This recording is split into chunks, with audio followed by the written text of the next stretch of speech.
Lord Buddha study point में आपका स्वागत है। बच्चों, पिछली कक्षा में हम लोग आय व्यय पर आधारित कुछ प्रश्नों को हल किए थे। उसमें देखे थे कि जब कोई व्यक्ति निश्चित आमदनी का कुछ भाग भोजन पर व्यय करता, कुछ भाग किराए पर व्यय करता, कुछ भाग और कहीं व्यय करता है, तो और उसके बाद जो शेष बचता है ना, तो वह दे दिया कि कितना उतना बचाता है, इतना परसेंट बचाता है, या फिर ये दे दिया कि भोजन पर जो व्यय किया है तो यह भोजन पर जो व्यय करता है वह 30% हुआ। ठीक, तो पूछ लिया कि वह उसकी टोटल आमदनी कितना हो, या फिर पूछ दिया किराए पर व्यय कितना हुआ।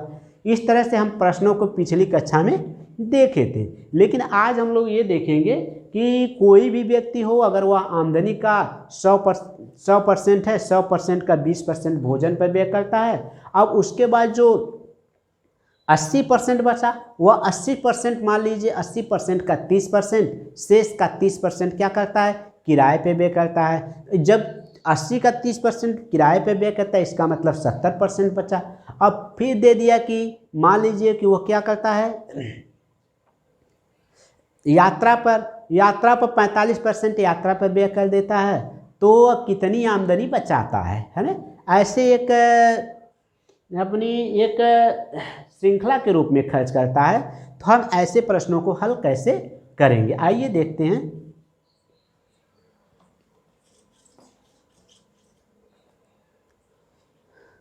एक गोपाल नाम का व्यक्ति है। गोपाल अपनी मासिक आय का 30% क्या करता है कि भोजन पर खर्च करता है ना। गोपाल नाम का व्यक्ति है, गोपाल अपनी आय का है ना 30% भोजन पर व्यय करता है ना। जो गोपाल क्या करता है, अपने भोजन पर व्यय करता है। ठीक, अब जब भोजन पर 30% व्यय करता है, तो उसके बाद वह क्या करता है कि शेष का 40% परिवहन पर व्यय करता है।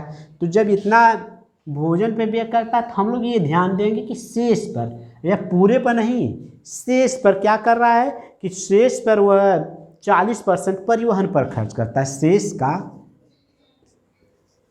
40% परिवहन पर खर्च करता है, परिवहन पर खर्च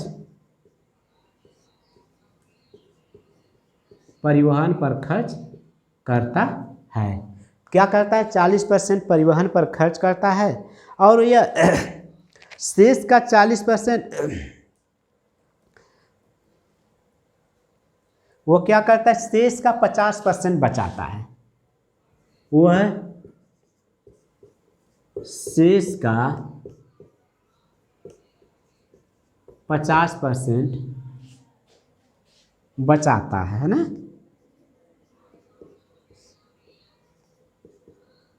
50% बचाता है। यदि उसकी मासिक आय 18,400 हो, तो प्रति माह कितने रुपए व्यय करता है ना।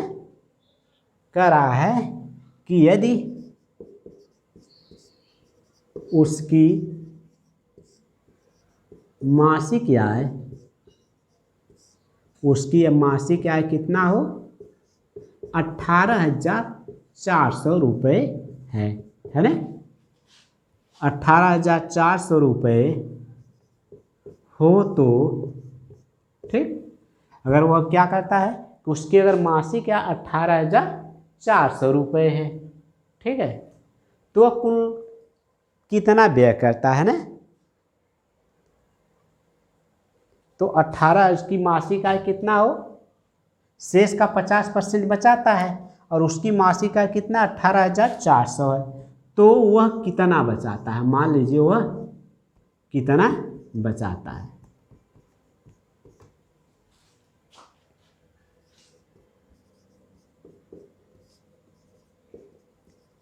ठीक, कि गोपाल अपनी आय का 30% भोजन पर व्यय करता है, और शेष का 40% परिवहन पर खर्च करता है, और वह शेष का 50% बचा लेता है, शेष का 50% बचाता है। यदि उसकी मासिक आय 18,000 रुपये हो तो वह कितने रुपए बचाता है ना। तो हम सीधे सीधे हमारा क्या है 100% है। ठीक, अब यह 100% का 30% क्या करता है भोजन पे व्यय करता है ना।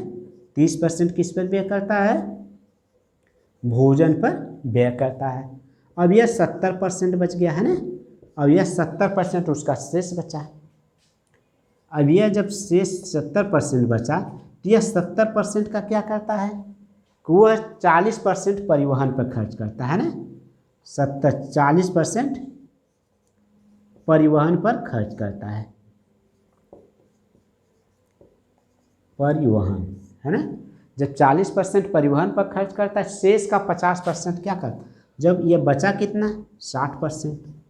ठीक, अब इसका शेष का क्या करता है 60% का वह 50% बचाता है ना, 50% बचाता है। ठीक, अब जब वो 50% इसकी बचत है तो हो अब इसके बाद भी वो 50% बचा, इसकी विवेचना नहीं दिया क्या कर रहा 50% का। यह मान लीजिए जो शेष का 50% बच रहा है यह भविष्य में भविष्य की आवश्यकता के लिए से रखता है, कुछ ज़रूरत हो तो किसी और मद में खर्च करता है। हम ऐसे प्रश्नों को कैसे हल करेंगे जबकि उसकी मासिक आय कितना है 8,400 है। ठीक, इसको हल करने के लिए हम लोग क्या करेंगे, जो हमारा 100% क्या इसके बराबर है 100% का 70%, 70% का 60% और 60% का 50%, ऐसे हम कैलकुलेट करेंगे है ना। तो हम लोग क्या करेंगे, चाहे तो हम इसको सीधे सीधे हमारा एक है ही, तो एक हमारा एक किसके बराबर है 18,400 के बराबर है। अगर हम लोग 1% निकाल के कैलकुलेट करें तो हमको यह 70% का आ जाएगा। फिर उसके बाद उसका 40% निकाल के 60% कैलकुलेट कर सकते, फिर उसका 50% निकाल के 50% कैलकुलेट कर सकते हैं। ठीक है, लेकिन अगर हम लोग 100 का अगर 10% है तो इसका मतलब इसका 70%, अब इसका 60%, इसका क्या है जो व्यय करेगा यह बच रहा है इसका 60%, और ये 60% का हमको 50% कैलकुलेट करना है। तो हम देखेंगे यह किसके बराबर, सीधे सीधे भिन्न में कन्वर्ट करते हैं। यह 7/10 हो गया। यह किसके बराबर है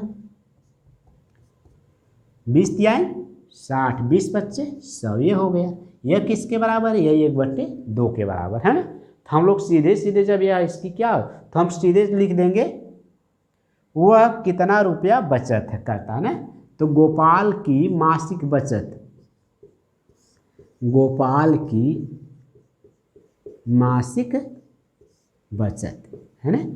तो गोपाल की मासिक बचत क्या होगी, देखिए तो गोपाल की मासिक व्यय क्या होगी, सीधे 100% का 70%, मतलब 18,400 गुणे 70%, 70 का मतलब 7/10, ठीक है, गुणे 3/5 है ना, गुणे ये जो बना 1/2 है ना। अब इसी को हल कर लेंगे है ना। तो हम लोग देखेंगे कि यह चीज़ क्या हो जाएगा 0 0 से कट गया, 5 दूना 10, इसका मतलब यह 0 इससे कट गया। ठीक, अब बचा क्या, सब उसी को गुणा कर लेंगे है ना। जैसे 184 गुणे 7 का 3 में गुणा करेंगे तो 21 होगा ना। अगर 884 को हम क्या करेंगे 21 से गुणा कर लेंगे, देखें कितना हो रहा है। इसी बगल में हम पूरा गुणा करते हैं तो कितना होगा, ये हम 1 से जब गुणा करेंगे तो 184 होगा। जो 2 से गुणा करेंगे तो सीधे सीधे 2 चौको 8, 2 अट्ठे 16, 3 हो गया है ना। 2 चौको 8, 2 अट्ठे 16, 2 एकम 2 से लिखते तो यह 4 होगा, 16 हो गया, यह हमारा 8 हो गया, यह कितना हो गया 3864 रुपये। तो क्या हो गया कि जो उसकी मासिक बचत कितनी हो गई 3864 रुपये है ना, 3864 रुपये।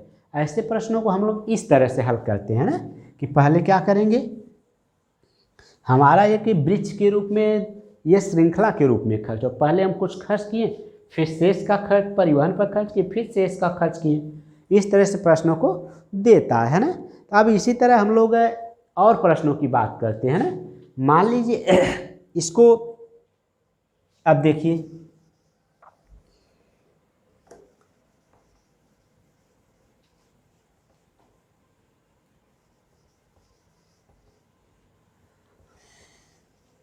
एक प्रश्न और लेते हैं। रामू नाम का एक व्यक्ति है, अपने वेतन का वो 30% घरेलू खर्च पर करता है ना। रामू अपनी, रामू ना करके कर लें श्याम, ठीक, अपनी आय का, अपनी मासिक आमदनी का, श्याम अपनी आय का 30%, श्याम अपनी आय का 30% घरेलू वस्तुओं पर खर्च करता है ना। घरेलू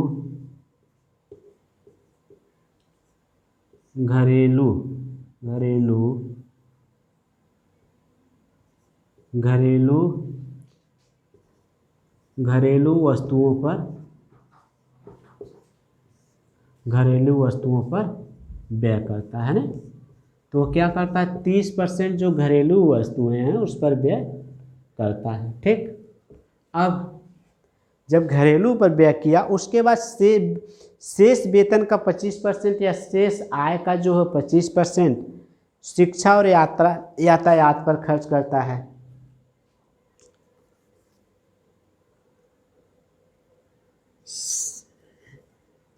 शेष आय का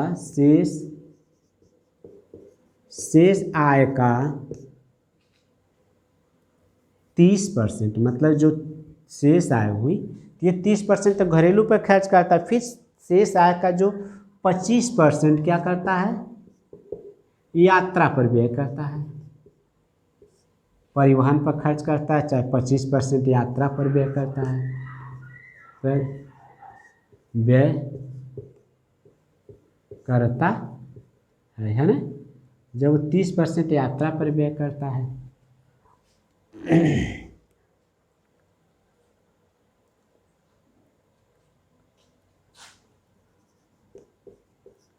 और शेष राशि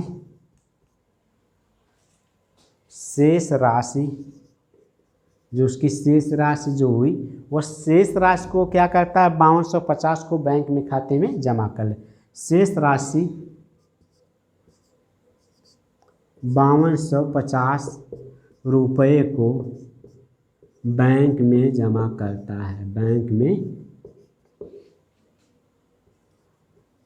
जमा करता है। जो शेष राशि इतने जो बैंक में जमा करता है।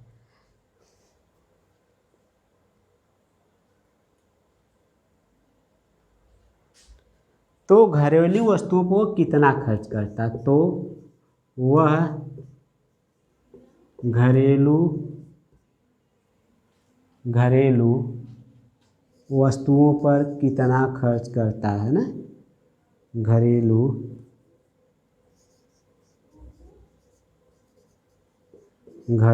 वस्तुओं पर कितना व्यय करता है ना।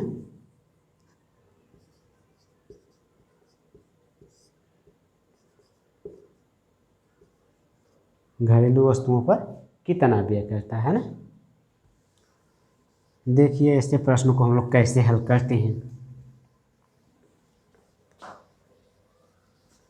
जैसे ये हमारा प्रश्न है कि श्याम अपनी आय का 30% घरेलू वस्तुओं पर व्यय करता है, शेष आय का 25% यात्रा पर व्यय करता है, शेष राशि, ठीक है, शेष राशि 52,250 को बैंक में जमा करता है ना। तो जो शेष राशि बचती है उसको 52,250 को बैंक में जमा करता है। तो घरेलू वस्तुओं पर कुल कितना खर्च करता है ना, या फिर घरेलू वस्तुओं पर कुल कितना। तो हम क्या करेंगे, पहले उसकी टोटल आमदनी निकालेंगे, कितनी आमदनी थी, 100% है। तो ये देखिए, तो 30% घरेलू खर्च पर करता है, 30% घरेलू व्यय है, ठीक। तो इसका मतलब कितना बचा, 70%। 70% पर वह 30% यात्रा पर व्यय, 25% क्या करता है, यात्रा पर व्यय करता है ना।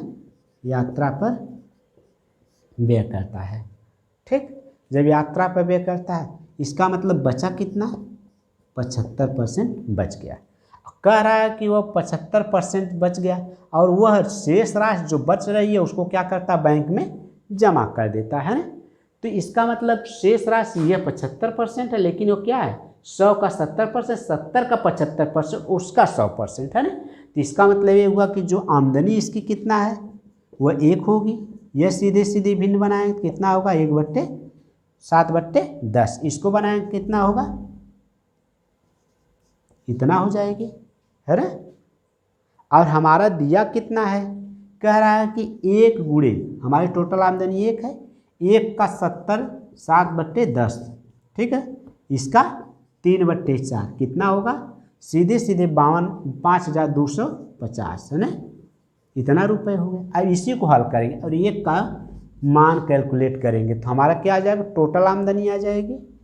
जब टोटल आमदनी आ जाएगी तो वहीं से हम लोग क्या करेंगे, उसका 1/25, 1/4 कैलकुलेट कर लें कि यात्रा पर कितना व्यय करता है। यात्रा पर नहीं, हमको पता करना घरेलू वस्तुओं पर कितना व्यय करता है ना। तो 30%, ठीक। और ये टोटल किसको अगर हल करते हैं तो क्या होगा, देखिए ये 3 से काट दीजिए, चाहे सीधे सीधे इससे काटिए, 3 से काटिए, 3 कम 3, 3 सत्ते 21, 3 पच्चे 15, कट गया।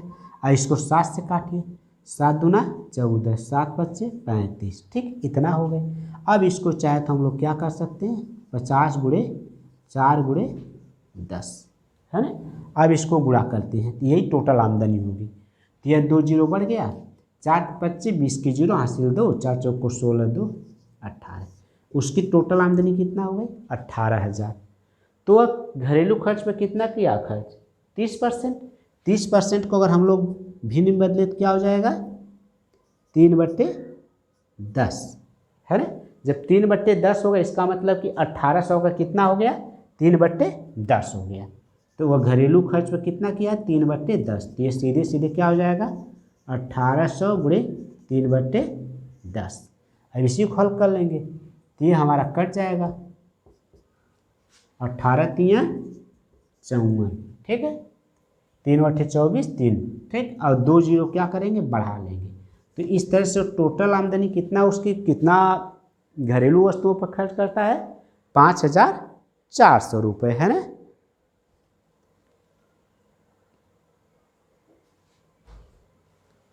ये घरेलू वस्तुओं पर कितना व्यय किया, 5,400 रुपये खर्च करता है ना।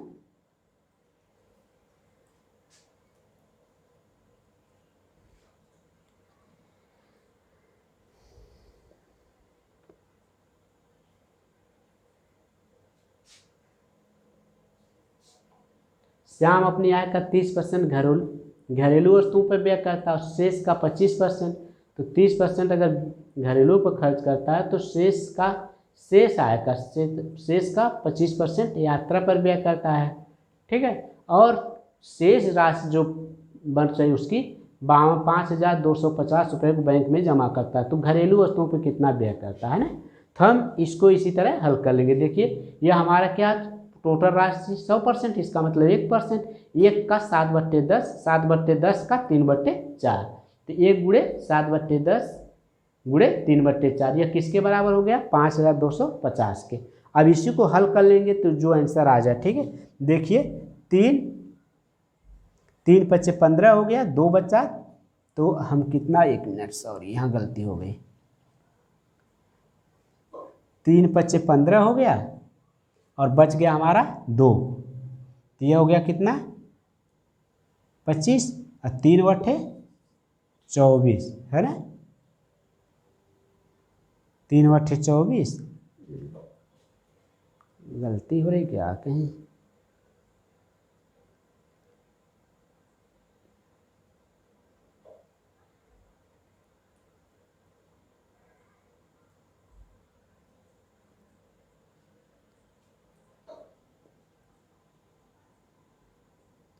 तीन एकम 3 तो 22 हो गया, 3 सत्ते 21, 3 पच्चे 15, 7 से करेंगे, अच्छा 7 से इसको काट रहे हैं, सॉरी। 7 से काटेंगे तो 7 दूना 14, 7 पच्चे 35, इतना होगा। ठीक है, हमारा कितना हो गया 785, मतलब 250 हो गया। ठीक, ये हो गया। अब जब इससे गुणा करेंगे तो हमारा यह प्रश्न क्या हो जाएगा, थोड़ा सा चेंज हो जाएगा। 25 चौक को 100 हो गया।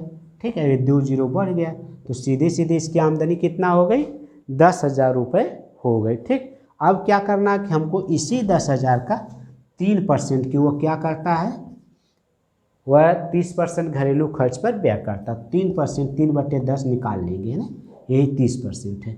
तो हर जो 10,000 का क्या हो जाएगा, 3/10%, है ना। तो इसको निकालते 1 जीरो कट जाएगा, इसमें जो गुणा हो जाएगा, इसका मतलब कितना हो गया 3,000 रुपये। तो इसकी जो घरेलू वस्तुओं पर खर्च कितना किया, 3,000 रुपये घरेलू वस्तुओं पर व्यय करता है ना। तो हम लोग अगला सवाल देखते हैं कि एक और सवाल लेते हैं।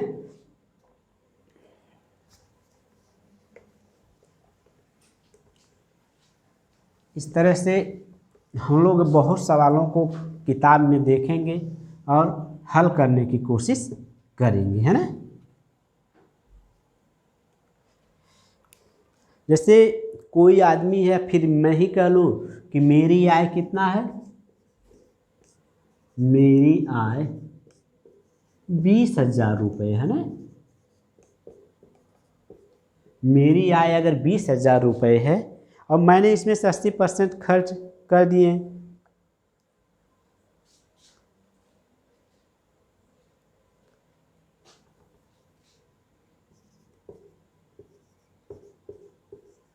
मैंने इसमें से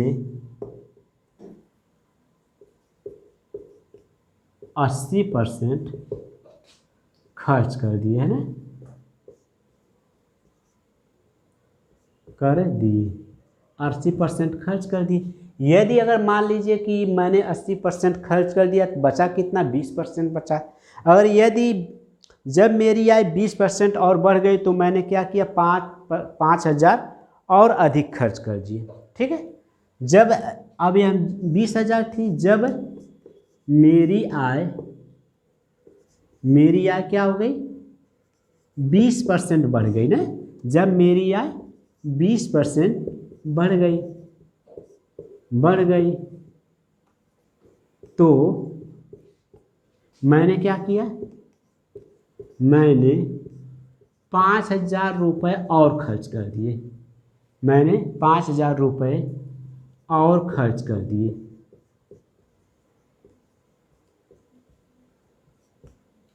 और खर्च कर दिए, 5,000 रुपये और खर्च कर दिए।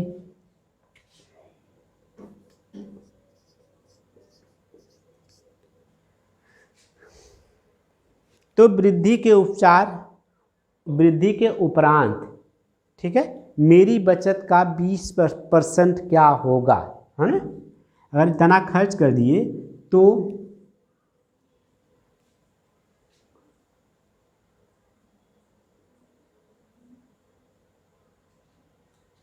तो वृद्धि के उपरांत,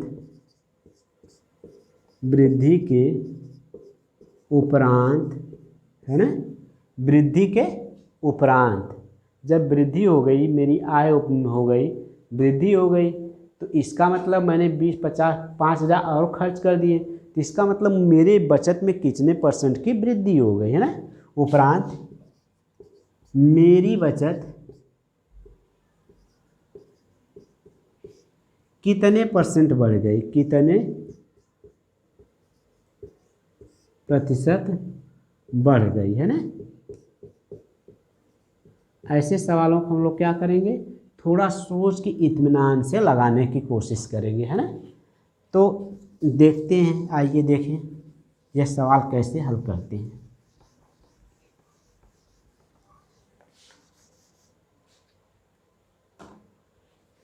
तो हमारी 3 चीज़ें होती हैं, एक आय होती है, एक खर्च होता है और एक क्या होती है, बचत होती है ना। इन्हीं 3 चीज़ों को हम लोग क्या करेंगे, पूरा फोकस करेंगे। आय, व्यय, बचत, या फिर खर्च कर लें। बचत, ठीक। और आय हमारी 100% है तो सीधे सीधे आय कितनी है 20,000 रुपये, ठीक। हमारी आय 20,000 रुपये है पहले स्टेप में, ठीक। फिर व्यय क्या कर रहा है 80% खर्च हो जा रहा है। तो 80% खर्च होने का मतलब कितना हम लोग खर्च कर रहे हैं 16,000 हमारा खर्च हो जा रहा है। जब 16,000 खर्च हो गया तो बचा कितना 4,000 रुपये। अब कह रहा है कि जब मेरी आय 20% बढ़ गई, मतलब हमारी आय 20% बढ़ गई, तो अगर हमारी आय 20% बढ़ गई तो हमारी आय कितना हो जाएगी, सीधे सीधे अगर हम लोग देखेंगे 100% बराबर हमारा सीधे सीधे कितना हो गया 20,000 रुपये। तो ये हमारी कितना हो गई 200। इसका मतलब बढ़ेगा 20%, 120 हो जाएगा। तो बढ़कर कितना हो जाए 12 दूना 24, सीधे सीधे 24,000 हो जाएगी। तो हमारी आमदनी बढ़कर कितना हो जाएगी 24,000 हो जाएगी, ठीक है। अब हमारी आमदनी कितना बढ़ के हो गई 24,000। जब बढ़ी तो 24,000 हो गई। तो कह रहा कि जब मेरी आमदनी बढ़ गई तो मैं क्या किया 5,000 और खर्च किया। 16,000 था, 5,000 और खर्च किया तो कितना खर्च हो गया 21,000 खर्च हो गया। तो मेरी बचत कितना हो गई 3,000 रुपये की बचत हो गई। तो कह रहा कि मेरी परसेंटेज वृद्धि कितना हुई, जो मेरी बचत कितने परसेंट हुई है ना। तो बचत को पूछ रहा है कि कितना परसेंट हुआ। बचत परसेंटेज इज इक्वल टू क्या होगा 3,000 बट्टे, अब हम ये 3,000 तो बढ़ रही है बचत कर रहे हैं, लेकिन अब इस पर हम नहीं कैलकुलेट, क्योंकि हमारा मूल बन गया 2400। 2400 पर कैलकुलेट करेंगे है ना। तो 3,000 बट्टे 2400 गुणे 100 है ना। इस 3 जीरो को हम लोग 3 जीरो से काट देंगे। जब 3 जीरो से 3 जीरो कट गया तो 3 से क्या करेंगे 24 को काट देंगे। 3 बट्टे 24 है ना। अब हम 100 बट्टे क्या कर लेंगे 8 है ना। अब इसको चाहे तो हम लोग 2 से काट सकते, 4 से काट सकते। चलिए 4 से काटते हैं। 25 चौक को 100, 4 दूना 8। अब 25 का आधा कितना होगा 2 से भाग देंगे तो 12 कितना परसेंट क्या हो जाएगी। तो इसकी बचत क्या हो गई 12.5% हो गई है ना। तो हम लोग इस तरह से किताब में देखेंगे और प्रश्नों को हल करने की कोशिश करेंगे। इस पैटर्न पर जितने भी सवाल होंगे हम लोग आसानी से हल कर सकते हैं है ना। और वीडियो देखने के लिए आपको धन्यवाद। और आप लोग इस वीडियो को आप लोग पसंद आए तो लाइक करिए, शेयर करिए, कमेंट करिए है ना, सब्सक्राइब करिए। धन्यवाद।